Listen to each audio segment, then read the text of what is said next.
Hello दोस्तों। तो आज हम गोगा जी का रिवीजन करते हैं। तो गोगा जी को हमने गाय मान करके पढ़ा था कि गाय का मतलब गोगा जी से लेते हैं। तो गाय से गाय, और गाय का क्या होता है, बछड़ा होता है। वैसे ही बाछल जो थे उनकी माता का नाम था। अब गाय जो होती है उसको या तो जेवर से बांध के रखा जाता है या फिर सांकल से बांध के रखा जाता है। तो जेवर से मतलब जो रस्सी होता है, जेवड़ी होता है, जेवर से बांध के रखा जाता है। तो जेवर जो उनके पिता का नाम हो गया। और सांकल से, ये देखो सांकल जो गोगा जी का नृत्य किया जाता है, गोगा जी के लिए भक्त जो नृत्य करते हैं उसको सांकल नृत्य कहा जाता है। गाय गाय जैसे एक पशु है, वैसे ही कैमल भी तो एक पशु होता है ना। तो कैमल नहीं करके केलम इनकी पत्नी का नाम है। और कैमल का जो मुंह होता है, मुख होता है, वो थोड़ा सड़ा टाइप का, अजीब टाइप से होता है। तो सड़ियल होता है।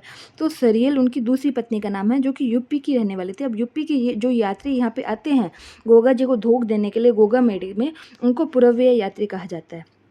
गए से गोगा जी, गए से ही आप देखो गुरु का नाम क्या था, गोरखनाथ जी था। और वो गोगा जी की घोड़ी का नाम क्या था, गोगा बप्पा था। गोगा जी ने जो युद्ध लड़ा था वो भी गए से गजनवी के साथ लड़ा था। तो ये सारे ट्रिक से आपको याद हो गया। अब आगे अपन बढ़ते हैं।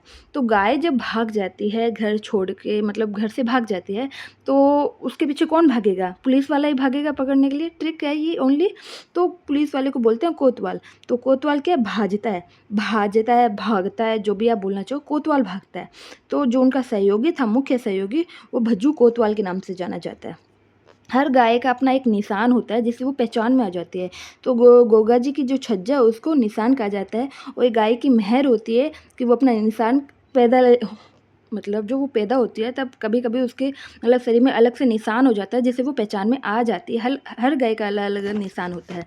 और वैसे ही कुछ लोग होते हैं जो गाय से डरते बहुत हैं। डर से डरना, डर से गोगा जी का जो वाद्य यंत्र है वो डेरू है। लेकिन गाय को माँ भी तो बोला जाता है ना।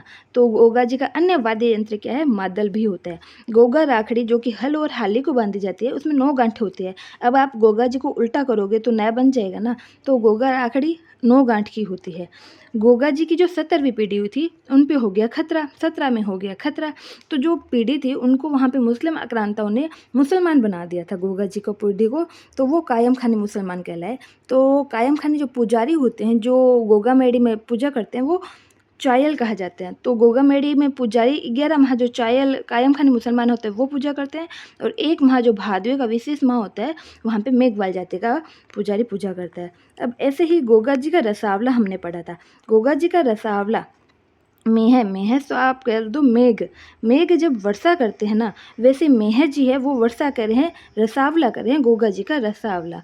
तो ये छोटी छोटी ट्रिक हमने पढ़ी थी, ट्रिक से गोगा जी को पढ़ा था।